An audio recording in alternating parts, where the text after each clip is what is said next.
this is section 2.5, multiplication of real numbers. When we finish, I want you to know the rules for multiplication. I'd like for you to be able to look at a problem and know if the result is going to be positive or negative. And I also want you to be able to determine which property of multiplication is being used. So let's start with the rules of multiplication. When I'm multiplying a positive number times a positive number, or a negative number times a negative number, my result is going to be positive. When I multiply a positive number times a negative number, or a negative number times a positive number, my answer is going to be negative. So I kind of sum this up as same signs, positive, different signs, negative. Okay, positive 7 times positive 3, what's my answer going to be? It's going to be positive. 3 times 7 is 21, so it is a positive 21. Negative 6 times positive 4, different signs. So I know my solution, my answer is going to be negative. 4 times 6 is 24, so negative 24. A negative times a negative gives me a positive. 4 times 5 is 20, so my solution is positive 20. Now it works the exact same way if you have a variable. If I have negative 2 times negative x, I know I'm going to have a positive answer.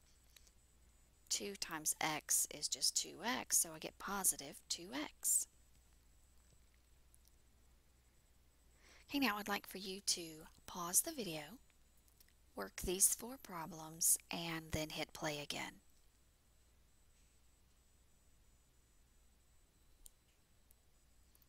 Okay, now let's take a look.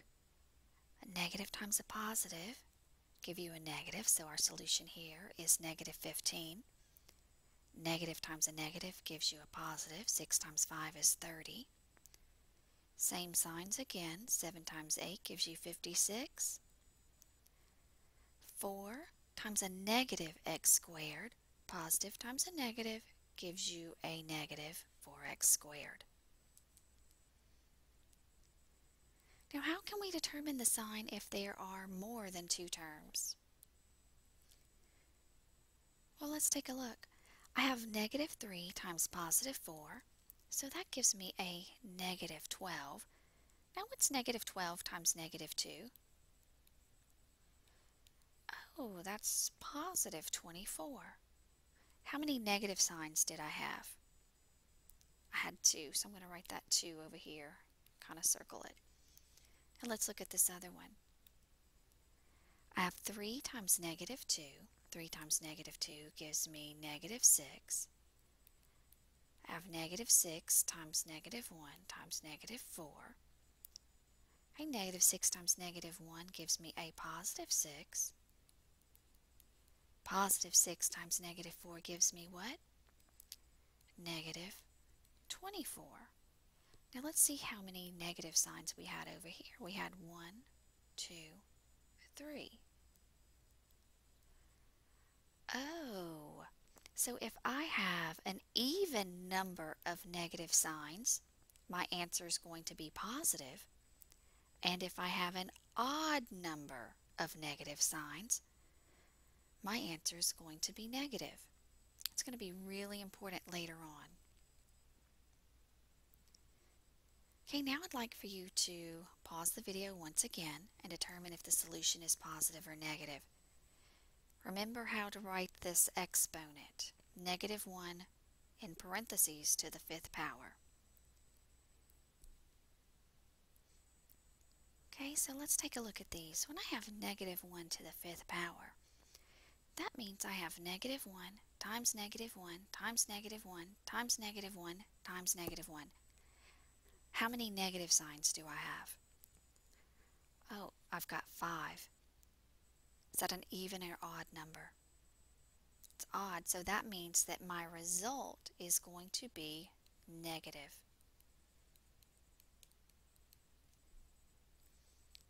What about on this one?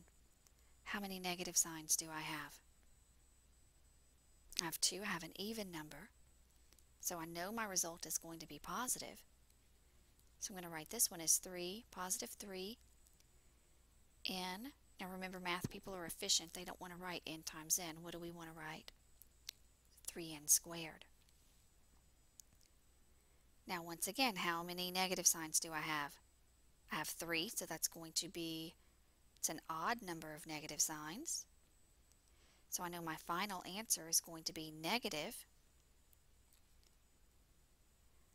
Negative 2 times negative 3 gives me a positive 6.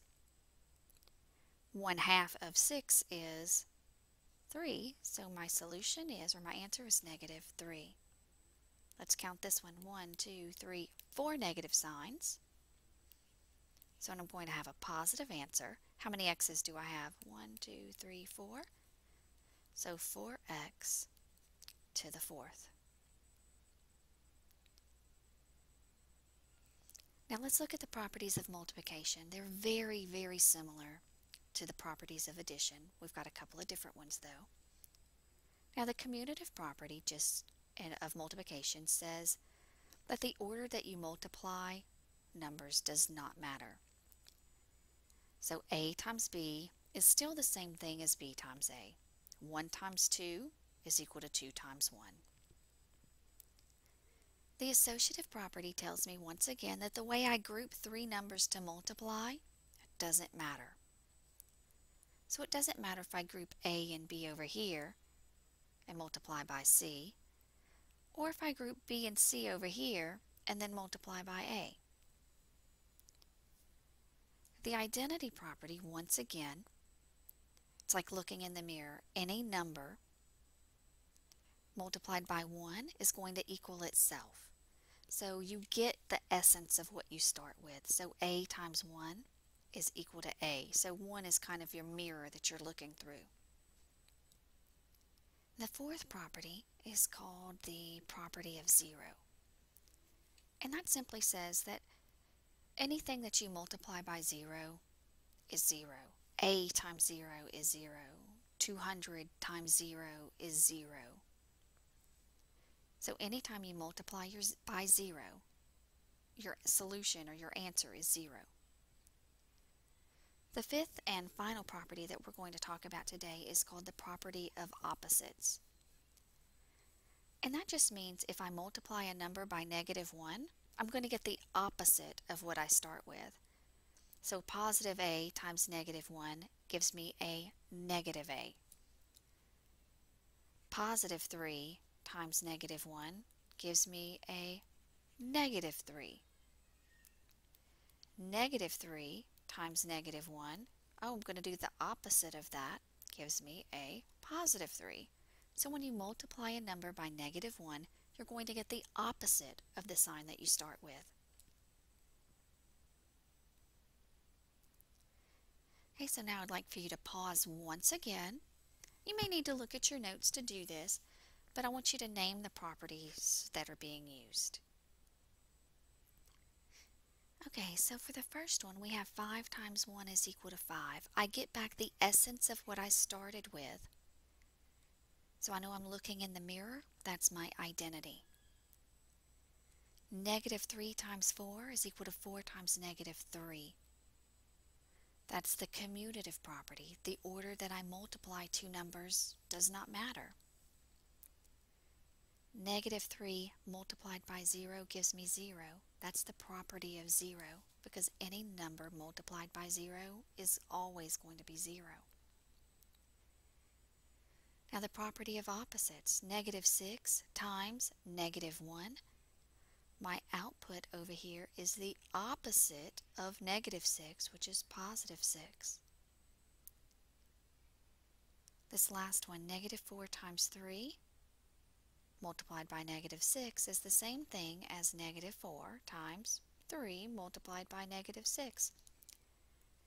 I've changed who I am associating with, so I have the associative property. Now let's take a look, and we're going to evaluate the expression with a given value of x.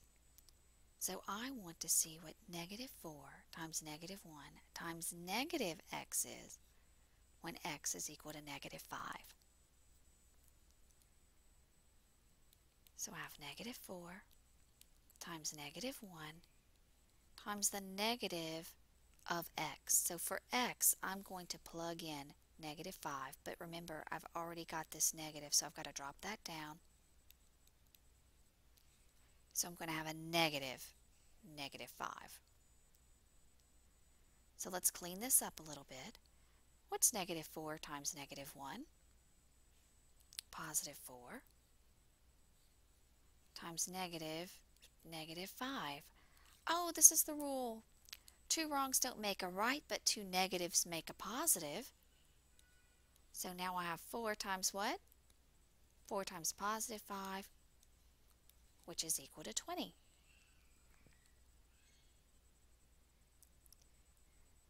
Now let's look at this one.